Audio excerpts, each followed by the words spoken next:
Hello and welcome to today's Melbourne Fringe in conversation with Matthias Schack-Arnott in partnership with the brilliant M Pavilion. And here we are in the Docklands under the beautiful, beautiful M Pavilion. I'd like to begin by acknowledging that we're meeting today on the beautiful lands of the Wurundjeri and the Bunurong people of the Great Kulin Nations. And I pay my respects to elders, past and present, and emerging. And I want to say what an extraordinary privilege it is to be continuing a tradition of storytelling that has been central to culture on these lands since the beginning of time. And I think the ways that those stories have been told has shifted and changed and evolved so much. And in 2020, here in the present, we've seen the way that we tell stories in a completely different way. But it's part of a tradition of storytelling that has been central to culture on these lands for over 60,000 years. So it's a great privilege to continue that tradition. And it's a great privilege to be here today as well with Matthias Schack-Arnott. My name's Simon Abrahams. I'm the Creative Director and CEO at Melbourne Fringe. And we are in the middle of the Melbourne Fringe Festival right now. But we're going to cast our minds forward and we're going to go to 2021 and we're going to talk to Matthias Schack-Arnott about a work that has been commissioned by Melbourne Fringe that will premiere in 2021. But we're also going to hear a little bit from Matthias about his career and his life and what's brought him to this point now. I'm talking about you in the third person, but you're standing right here. So I'm going to do one of those things of welcome, Matthias Schack-Arnott. How are you, Matthias? Thank you so much, Simon. I'm very well. Thanks for having me. And I'd also like to pay my respects to the Yulukid Willem and especially to the land on which we are gathered today and their ancestors and elders past, present and emerging. Thank you, Simon. It's great to be here and have the opportunity to talk. Brilliant. Sure is. I'm looking forward to it. We're going to get into it. I'm going to jump straight in. Great. Because there'll be a little moment, I think, where we can hear about you and your work. I'll come to that. So for those who don't know Matthias, hold on. I promise we'll do that. But before we hear about you, I want to hear about a work that you're making. I want to hear about a sound work, an installation work that you're making called Groundswell. And I'm asking lots of questions as if I don't know the answers, but I do, of course, because it is a Melbourne Fringe co-commission. But, of course, for our audiences, they may not know the answers. So I want you to start by telling us about this new work that you are working on called Groundswell, and we'll talk about that for a little while, and then I promise we'll come back and talk a bit more about Matthias. So tell me about Groundswell. Great. Well, yeah. So Groundswell is it's a project that I've been working on for a couple of years now. It's co-commissioned by Simon here at Melbourne Fringe, but also in partnership with Sydney Festival and the Naomi Milgrom Foundation.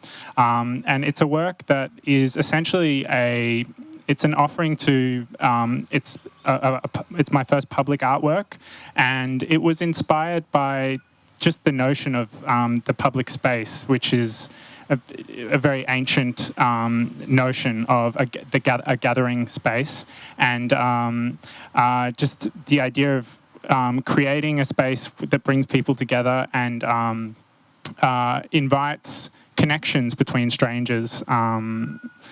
Yeah, so that was sort of the starting point, and basically, my work is, it's based in sound. I'm trained as a classical percussionist, so when I think about space, I always think about sound, and the two are completely connected for me. And so the work itself is a sort of 6-meter diameter circular platform within which is housed 40,000 ball bearings. 40,000? Yes. And the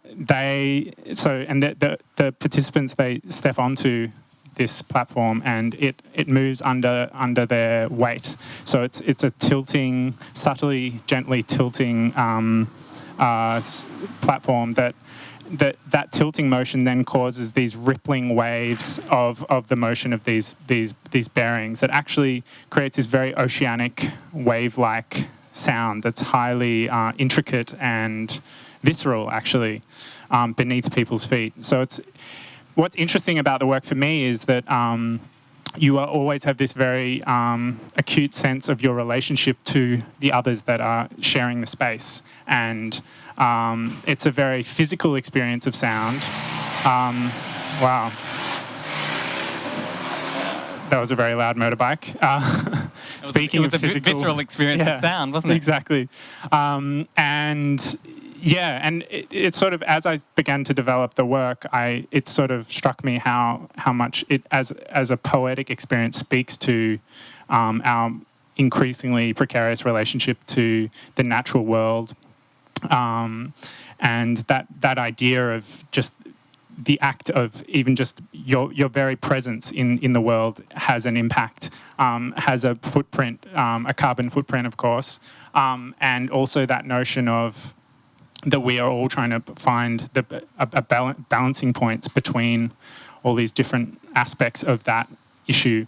And so that's kind of, that as I started making the work, that became increasingly a driving force conceptually, but also that way that it's a collective negotiation. So it exists on multiple levels as an artwork, I would say. Yeah. Totally. And so it feels to me it's this giant sculpture, a 10-metre drum. So it is both a visual work, it is a three-dimensional work that you climb on, but it's also an audio work that you listen to. So it's a work, I guess, that seems to function on so many different levels, but also seems to have a resonance or a message to our culture, our community more broadly as well, in terms of what it's trying to say. Yeah. Has that shifted for you? When I think about the very first conversation that we had about Groundswell, which was called Constellations at the time, when I think about Groundswell, the world that we are in now is a completely different world to the one that existed in so many ways. When was that? 2 years ago when we started those conversations. Yeah. Has the resonance or meaning of the work shifted for you over that time? Absolutely. I mean, I feel like often when an artist makes work, I think I can speak for probably a number of artists in having this kind of experience, is that the work starts to kind of speak to you in certain ways. Like as you're making it, you sort of discover certain sort of meanings that weren't necessarily apparent when you started. And that's really what happened with this work, is that it sort of, and I'm sure that is the shifting sort of context and culture that we find ourselves in now, and over those shifts that even became more sort of acute over the couple of years of making it. It did start to speak, sort of this meaning started to sort of become really apparent, and it's interesting, it's an interesting process of listening to that and then actually going down that path and using that as a chance for reflection, but also creating a space that might open up a chance for reflection for audiences as well. Yeah. Yeah, totally. And there's something in that sense, I think, of bringing people together that at this moment it still feels like such a rare and exciting thing to do. And it's a work that will bring people together, but also not in the way necessarily that perhaps had been imagined, in that when people can gather on this work, so the way that people move around the work will tilt the surface, right? Yeah. So the way that people move will create the sound. Yeah. So surely the way that people might move now is different to how they might have moved a year ago. Perhaps before we might have seen strangers clumping together and touching each other and trying to make it kind of move in different ways. And now perhaps the way that people move will be different, and we may kind of hear the sound of social distancing. Is that a sense of... Yeah, and that's another way that the work has taken on an interesting sort of layer of meaning, because, I've been testing the work in a warehouse over the last couple of weeks, which has been really exciting, and we have, more than ever, this really strong sense of our bodies in relation to other bodies, and that sense of our bodies in space is obviously it's almost a politicized thing now in relation to COVID and the 1.5 meter distancing and all this stuff. And what's interesting about experiencing Groundswell is that, like, the difference between standing in one position and then taking a step to the left changes everything in terms of what the dynamics of the artwork. 40,000 bearings just move immediately in response to your shifted weight. And so, and it's also just really, it's kind of hard to describe, but the way you feel this unbroken line of connection between yourself and anyone else that's standing on that tilting platform is almost palpable. So there's also that element that is increasingly just becoming a part of our COVID normal, so to speak. But yeah. Yeah. And so let's talk nuts and bolts. 10 metres. 6 metres. But the actual artwork is 11.2, yeah. Got it. Yeah. Both 6 and 11.2. Yeah. Let's call it an average of 10. Okay, great. So the drum is 6 metres. Yeah. But the whole sculptural work is, what do you say, 11.2? Mm-hmm. Yeah.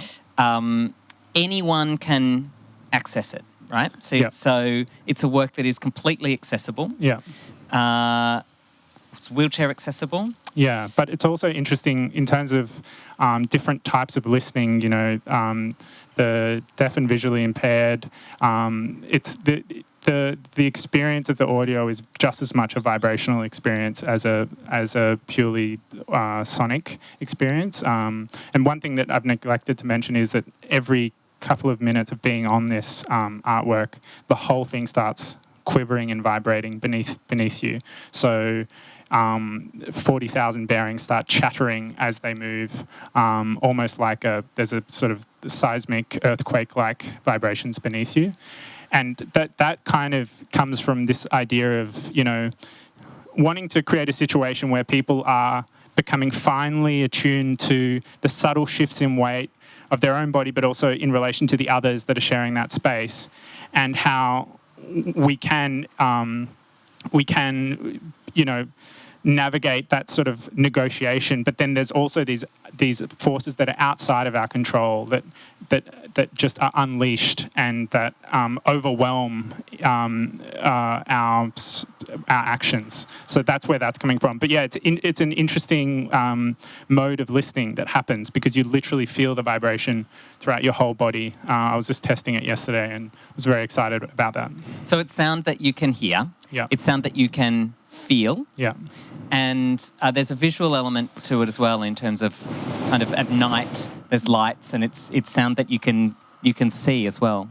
Yeah. So with the whole thing functions almost like a light box at night. So the steel ball bearings sort of light up and become these pinpricks of light on a black background. So it almost takes on the quality of a moving constellation of stars, or like.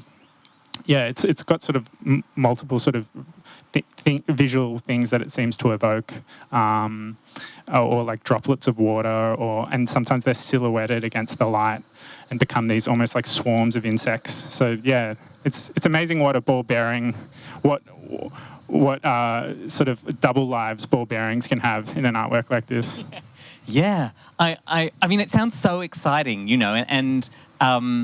I followed the journey of this work for a long time, and when I think about the first conversation that we had about this work, I remember calling you into my office back when we were allowed in the same office as each other, and talking about Melbourne Fringe's vision, which is one of cultural democracy, and that sense that anyone, any citizen, any person should be able to be part of an experience that makes and creates art. And I remember talking to you about that and saying, I want you to make a musical instrument that can be played by the people of Melbourne. And I hadn't imagined that what is now Groundswell would be the response. Was it a work that came to you because of that sort of provocation or that conversation, or had it been bubbling away in your mind as something different? Well, it did actually come directly out of that conversation, because I hadn't... my work has always had a bit of an installation element to it, but almost always situated myself as a performer within it. And I always had this thing where I sort of wondered, what would it be like to actually create, a purely installation that doesn't actually involve me as a performer? And it had always been something that I'd wanted to have a go at, but hadn't had the opportunity to really explore. And then when you sort of made that proposition of what would your work look like in a public space, and it just sort of shifted something for me in just like the way I think about my work. And it was a really exciting sort of new direction for me to take, and I'm just so delighted that it's come together in the way that it has, touch wood, and that I have the opportunity to share it with people, Yeah, absolutely. And that will happen in Sydney in January. It has just been announced that Groundswell will premiere at the Sydney Festival, which is hugely exciting. We had, of course, planned to be premiering Groundswell right here in Melbourne, at Melbourne Fringe. But funnily enough, there was a global pandemic. I don't know if you noticed. And it will happen here in Melbourne Fringe in 2021, which is incredibly exciting. How do you think Sydney is going to respond to Groundswell? And do you think there'll be any difference between how a Sydney Festival audience and a Melbourne Fringe audience might respond to Groundswell? Yeah, I'm really curious to see. I've never made a public art work before, so the nuances of the differences are something that I'm looking forward to discover. And I have friends who do this this is the main thing that they do, and they talk about how interesting it is to note the differences from city to city and the types of engagement. And yeah, but I think also the location is like really interesting in relation to like how people engage with it. And in Sydney, it looks like it'll be at a waterfront location. So also, the speaking to the sounds of the water and those kind of parallels are going to be really interesting. But yeah, I'm really curious to find out. Yeah, and I mean, that's the thing about public art, I guess. It is about a response to public space and a response to public time, I think, as well. And yeah, absolutely. I'll be fascinated to see the work up there as we have a well-deserved glass of champagne while it vibrates beneath us. Totally. Matthias, tell us about your other collaborators on the project as well. Yeah, so my longtime producer, Michaela Coventry, has really been instrumental in making the whole thing work. And then there's Keith Tucker, who is an incredible production manager, technical design, lighting expert, kind of can do anything seemingly, and he's really he's sort of directed not only the technical design but the construction of this, what turns out to be a hugely complex exercise to put this thing together. And then he's directing a team of I think there's somewhere between 6 and 8 people who have been building it over the last month out in Showworks in Preston. And then there's sound designer Tillman Robinson, who's coming in and helping me sort of navigate how to, where to place microphones to sort of amplify some of the more subtle sounds, and yeah, the placement of the subwoofers, which will provide all the low frequency. Yeah. Amazing. What a team. Yeah, amazing team. And tell us what it's been like to be making work as an artist in the midst of a Melbourne lockdown. How's your experience of making work been, and how have you done it? Because you're about to premiere a work at the end of a lockdown, so you must have been working over this time. Yeah, well, it's been really interesting. One of the things that's a bit different about creating a large-scale public artwork from making a piece of music, which is what I'm used to doing, is that you sort of a lot of it happens in the design stages, obviously. So.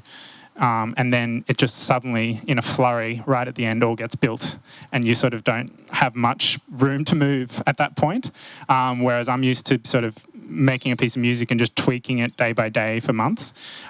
So really, a lot of the lockdown has been me sitting in my room and just drawing iteration after iteration of the design of this thing, and just trying to find the essence of what this experience should be through thinking about the design and the accessibility and the scale of it. But yeah, it definitely sometimes started feeling a little crazy. Just, the amount of sort of designs and then redesigns, drawings, and then getting them sort of 3D modeled in a computer, and then coming back and then making tweaks and getting that 3D modeled, and then testing materials, but via click and collect. Yeah. Yeah, it's been fascinating for me to be at the end of the email to see, those things come through, and bit by bit, and see how it's changed and evolved, and get a little WhatsApp message with a new video or something. So yeah, totally. It's fascinating to see, I guess, the resilience that you've been able to keep working over this time, and and to make something incredibly ambitious in the midst of, such difficult or challenging circumstances, I think but to be honest, it's been one of the things that's just kept me going, it's been really nice to have the odd project like that has just been something to look forward to, and to something that I could actually work on from home as well, which was great, because I had other things, obviously, like all artists, had a bunch of things that were cancelled, and so it was nice to just have these beacons like Groundswell, Groundswell has been supported by the Naomi Milgrom Foundation. What is it for you, I think, that philanthropy can do, perhaps, that other funding can't do? Is there something about the way a commissioner is able to support a work or an artist's career? Because you've worked with Naomi Milgrom Foundation before. What is it, I guess, to have a work commissioned or supported by philanthropists, and how's that different for you compared to, say, applying for a grant and going through other means? Yeah, well, it's amazing, and it's a total privilege to be supported by people like Naomi Milgram. I think it's a totally different thing that is, it's really refreshing, because it doesn't come from this sort of very administrative heavy process of applying and meeting sort of specific criteria, government criteria. But it sort of stems more from conversations and from a sort of finding people that have a shared vision for what the role of art can play in society. And yeah, it's just great to be embarking on the conversations as much as anything else. But yeah, it's just I'm incredibly thankful, of course, and but also to the government funders, to Creative Vic and City of Melbourne, and Absolutely, and I think it's a rare thing for you're an independent artist. You don't have a company. You work with another freelance producer who's also an independent. To be able to make a large-scale work, it's a rare thing. And it takes takes a whole team of people to come together to see a vision, I think, and want to see that realised. So I think something in how you've articulated that has got people excited. Certainly it's got me excited. So that's good. That's good. I look forward to it. All right. I want to talk. Let's go back. Yeah. One of the other things I want to talk about, of course, is some of your previous work, a bit about your career, what got you to this moment here. Yeah. One of our partners, Melbourne Fringe, is Monash University, the Centre for Theatre and Performance. So, of course, I'm interested in your tertiary education and your training and kind of where you started. Can you cast your mind back to that? Yeah. Well, basically, I think my training started at high school. I went to the Victorian College of the Arts secondary school from year 7. So it was from a very young age, like this very focused classical, sort of contemporary classical education, where I was learning how to play orchestral percussion, so xylophones and timpani and triangles and snare drums. And but the fun thing about percussion is that it's really just a very open-ended art form and medium, and it's sort of, even in the Western art tradition, it's incredibly open-ended, and includes things like the hubcaps or the brake discs from cars through to, the cowbell is literally it's an iconic musical symbol, pop culture symbol now, the cowbell, but it literally is, stems from Swiss cows walking around in meadows. So it's just incredibly diverse, where the sound objects come from, at least in the Western art music tradition. And then, so it seemed very natural for me from a young age to sort of just think outside of even just musical instrumental practice into also found objects and spaces as sound generators and activators.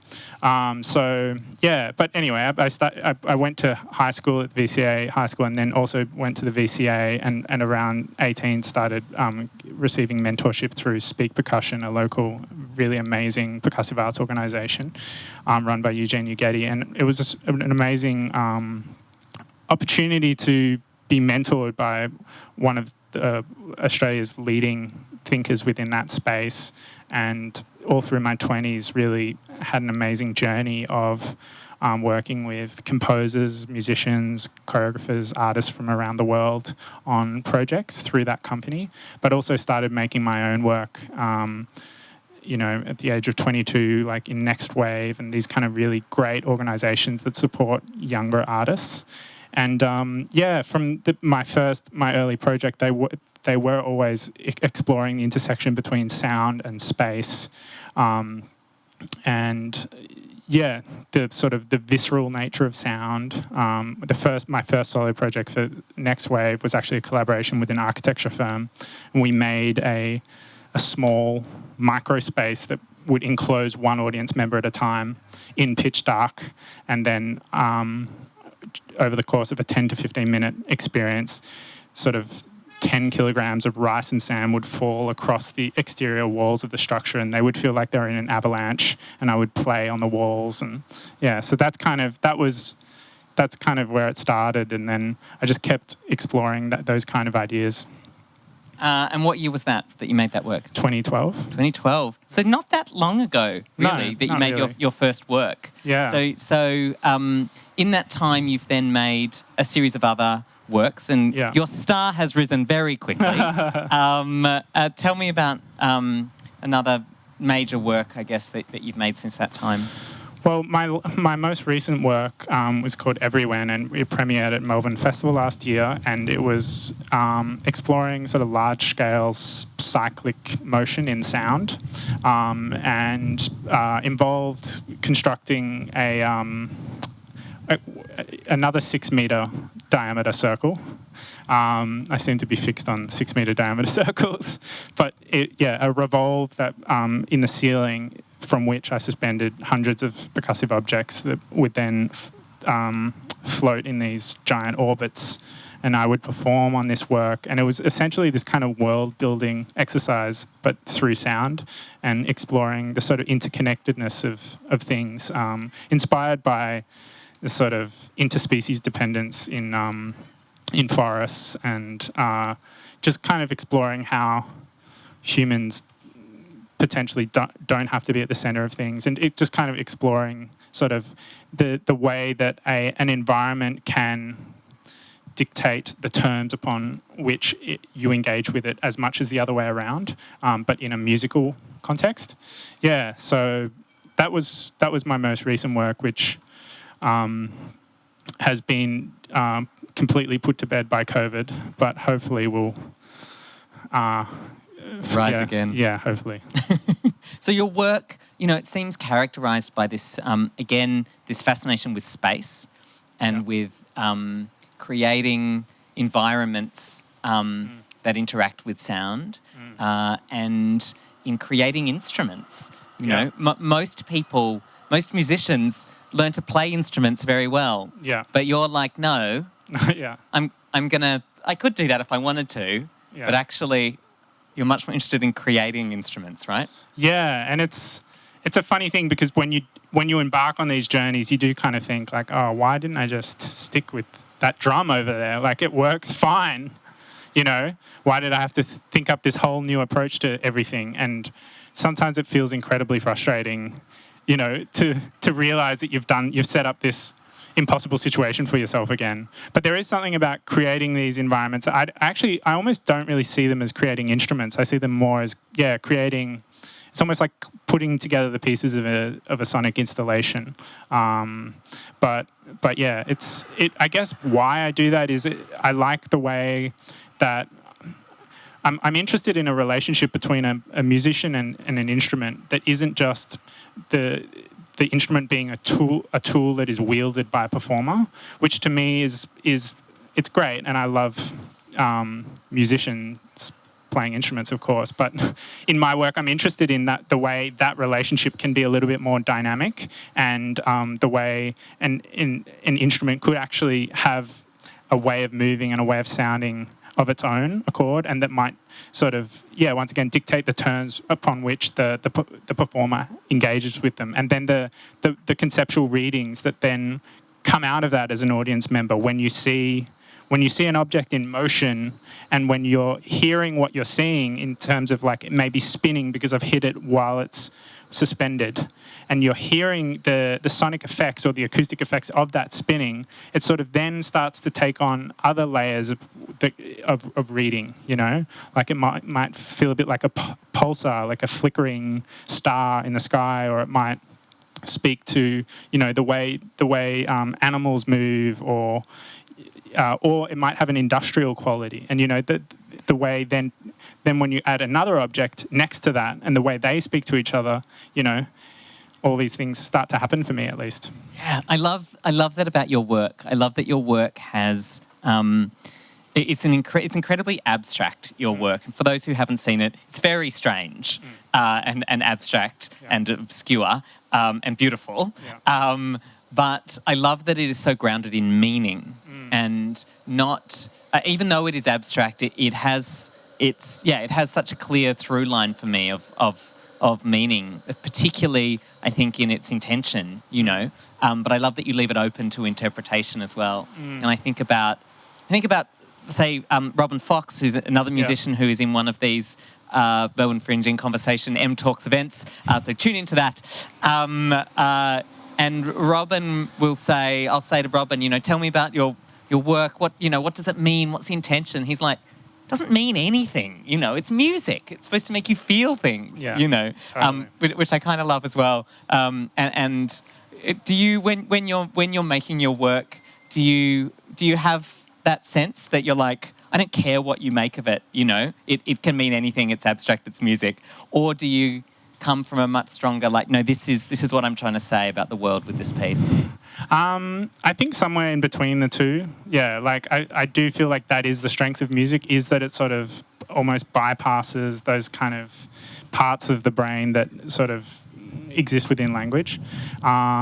And I do really believe in the power of abstract artistic experiences that don't try to sort of explain exactly the terms upon which you should understand it or read it. But then I also enjoy sort of setting up sort of offerings of interpretation for an audience, or a space of ideas that they can sort of inhabit and kind of connect in their own ways. So sometimes it is about like offering multiple potential readings as well, so that there might be a few different ideas that then it doesn't feel didactic. I always think as well, for audiences perhaps who aren't used to contemporary experimental work, it can be very familiar, very unfamiliar. It's giving people permission as well to not have to understand to just let it wash over you. Totally. And you know, you don't have to understand a meaning. It can just feel something, and that's okay. That's enough.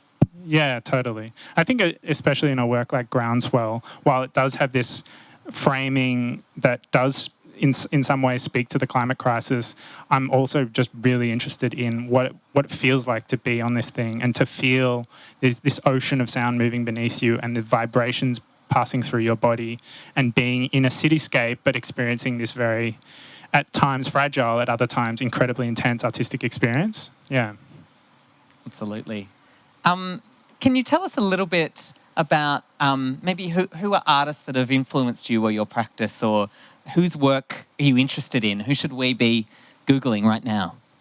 Yeah, well, a range of artists. I mean, I sort of grew up really following the work of Fritz Hauser, who's a Swiss percussionist who works a lot with space, and his main collaborator is actually an architect. So there was, you know, and I think I was 15 or 16 when I had the chance to connect with him for the first time. And so that was a really big influence on my work in terms of just thinking about, the connection between sound and space.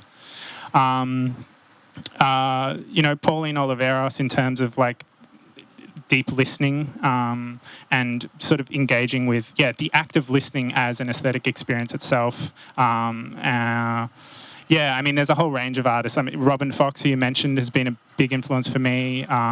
Seeing someone locally make work of such an incredibly high caliber that exists in that sort of audio-visual space has been really inspiring. The list goes on. My parents also have a background in Danish design, so I grew up with this sort of always surrounded by sort of Danish architect furniture from the 1950s. I think that somehow has made its way into my work in terms of like design-oriented thinking, and I love that. Yeah, that sense that it was perhaps there from maybe before you were even born. It was somehow in that sense of design and space and how it can influence sound. Yeah. I love that. And because we're Melbourne Fringe, we're always interested in a new next generation as well. Are there young or emerging artists whose work you see out there, perhaps who people haven't heard of, maybe who are influenced by your practice, who you think we should be keeping an eye out on? Yeah, I mean, there's lots. Let me think. So within the sort of local electronic music scene, Carolyn Schofield's doing really interesting stuff. The young percussionists that are doing really cool stuff include Kaylee Melville and Zilla Papageorgiou and Hamish Upton, who are kind of the next generation of people coming through Speak Percussion and doing really interesting work. I'm not sure if Alexandra Spence is younger or older than me, but she's another emerging artist who's doing incredible stuff in the area of field recordings and found sound. And there's so much amazing stuff going on at the moment. Yeah, awesome. There's some names to Google. Totally. Always want to make sure we're sharing the love. Obviously, we're here as part of Melbourne Fringe. Do you have, is this your first time being part of Melbourne Fringe? Have you been a fringe artist before? I have been a fringe artist before. What? Tell me. What was it? Everyone's always got a fringe story. It was crazy. I love it already. It was a project that explored. It was with Speak Percussion. I think it was in 2011 or 2012, and it explored robotic percussion. So I think we curated sort of 5 or 6 artists that all have a sort of a robotic percussion practice. Believe it or not, there are many in Australia. And we created this sort of bigger than Ben-Hur project where robots were attached to the walls at the substation actually, and were playing drums of their own accord, but then we were also playing along with it, and it was fun. It was really crazy. Yeah. I love it. When was that? Yeah, 2011 or 2012. Yeah.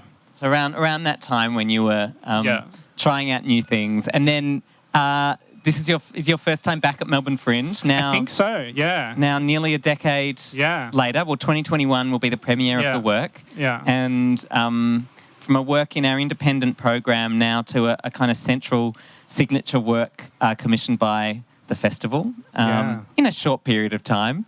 It's hugely exciting. Yeah, totally. I guess what does Melbourne Fringe mean to you? I mean, it's one of those festivals that's just so important to the arts ecology in Australia, in my opinion. You know, it's just supporting just diversity and a real range of artists from all parts of their career as well. And just creating this incredible range of experiences for Melbourne audiences, and with a real sort of increasingly a really strong curatorial focus as well. So yeah, it's a really important festival in my mind. You have to say that because I'm sitting here. I do, but I also believe it. That's good. That's lucky. I think so too. Oh, great. That's lucky as well. I agree. It's very lucky. And tell me, what's next for Matthias Schack-Arnott? Do you have other projects in the works? I do, yeah. I'm working on a big new performance installation dance work with Lucy Guerin that I'm really excited about. That's been sort of commissioned through the new Rising Festival. And yeah, that involves pendulums actually. 58 pendulous bells in a space, large-scale pendulums, and 10 dancers and a roaming audience that move along shifting pathways of light through this forest of moving sound. So we're sort of in the throes of making that currently. I'm about to go into development next week again with some dancers and Lucy. And then I'm also in the process of embarking on a collaboration with Indonesian filmmaker Garin Nugroho, which is really exciting, and we're exploring this incredible sort of Javanese ritual dance form called the Badoyo, that is many hundreds of years old and sort of explores storytelling in a sort of in this kind of through the prism of a very slow moving choreography. So yeah, we're kind of scheming as well, but yeah. They sound like some pretty exciting works. Yeah. And beyond that, in another 10 years, so 10 years ago you were doing Fringe.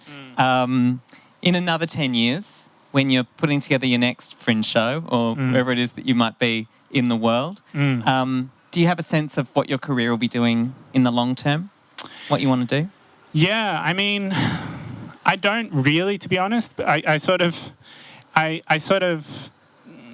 do have some hopes though, which are that the work that I'm able to create work that feels meaningful for where we're at that point in time. And I guess sometimes as an artist, you can kind of feel like you're either in your own head or looking out and seeing everything that's happening around you. And I just hope that I can make work that feels that it's really continues to contribute meaningfully as the world around us shifts and enters further into this kind of precarious climate crisis. And yeah, I'm thinking more and more about what it means to be an artist at this point in time and what that will mean in 10 years' time. Yeah. Yeah, totally. And it feels like we don't want things to go back to how they were before. No, exactly. It was broken before. Yeah.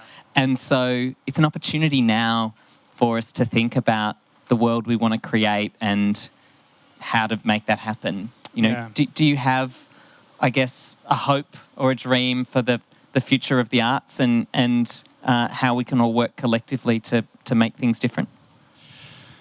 Yeah, I mean, I think, as you say, not just going back to how things were, you know, thinking about novel ways to sort of make our industry more sustainable. And, you know, maybe rather than trying to think about how we as artists can save the world single-handedly with a single artwork, as much as I'm all for idealism, maybe just sort of more practical measures around how we can just be that bit more sustainable as we move forward. And, you know, especially as Australians with touring and things like that. But yeah, I certainly don't have the answers.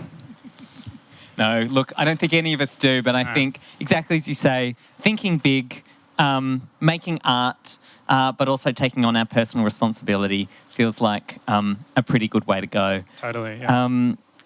when I first spoke to Wesley Enoch at Sydney Festival about this work and about your practice, he said, Matthias Schack-Arnott, he's the real deal.